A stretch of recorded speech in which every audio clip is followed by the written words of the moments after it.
about to get ugly. Come on, let's play ball.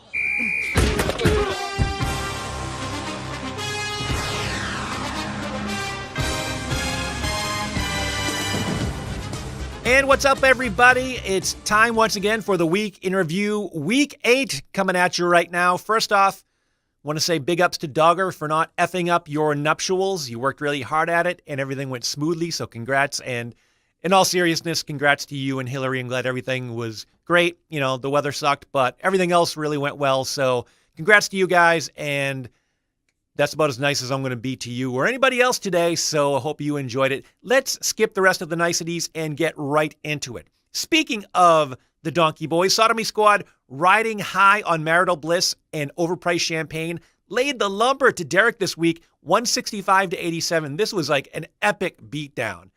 Those guys got double digits from almost all their team, all but 3 guys, and one of those guys didn't even score any points, and yet they still almost doubled up Derek's point total. Man, you are having a tough season, Derek. I'd say I feel bad for you, but that's usually my position, so I'm just going to say, but you know what? You get it. You get where I'm going with that. Moving on, in a mildly surprising upset, Mike threw a wrench into his plans to lock up that first-round pick for next season's draft by beating the Revolution 112-89, even with a lackluster performance from Tom Brady on Monday night. You know, he gets some life out of his running backs finally, and Stephon Diggs, who finally climbed out of Adam Thielen's shadow for a week anyways to help you get the win. It was a tough outing for Steve's crew. Drew Brees pulling a no-show again. 11 points, that's awful, Steve. I feel bad for you. You're having a tough season too, man. I feel bad, but, you know, the loss combined with Derek's Choketober and Mikey's win, that puts 3 teams in Division Uno at 2-6. That's a 3-way tie for last. Or third, depending on how you want to look at it. Glass half full, glass half empty. That's totally up to you. But either way, it's an ugly, ugly division. And the worst part is, one of those teams is going to make the playoffs. That's 2-6 right now. One of you guys is going to make it in the playoffs. That's horrible. While Jay Fahey and, you know, Dogger and Brandon, they're both 4-4, and they might not even make the playoffs. But they'd be in first place in yours. So take that as you will. It's ugly over there. Speaking of default, they suffered a tough loss to the streaking Mayhem 130-108. Dave still riding high on the back of James Conner. Sorry, Mike. I got to keep bringing that up. And he finally got a big game from AB to secure the win. Jay pretty much had all the points you could get out of your team this week, and it just wasn't enough. Dave's doing pretty well lately, so you kind of ran into a wall there. But seems like Dave's really quietly embracing that Team of Destiny moniker that I just placed on him just this very second. So let's hope he can live up to it because, you know, I don't give that out to everybody. The scum, which is me. Yep, thank you. There I am. My camera's backwards. Very confusing. Well, we continue to ride the Gurley Express towards the playoffs, scoring a 169-135 win over the Blair Ridge Project. I think the real painful part of this game was Rich is going to be kicking himself because you would have beaten 6 of the 10 teams in our league this week, if you'd played anybody else but me.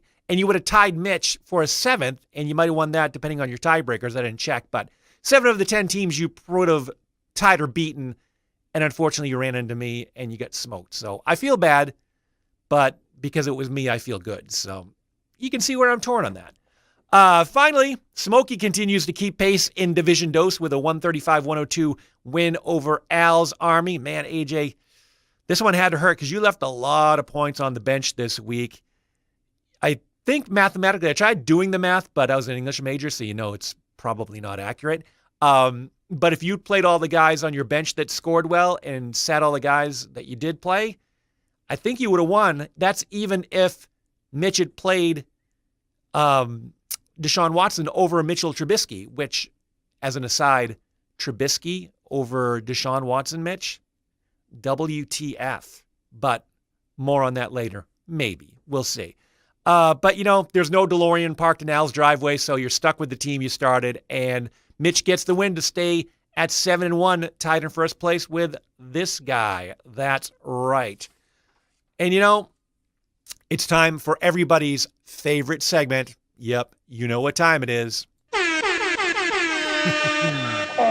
Oh, yeah, everybody's favorite segment, the Donkey of the Week. And this was a tough one.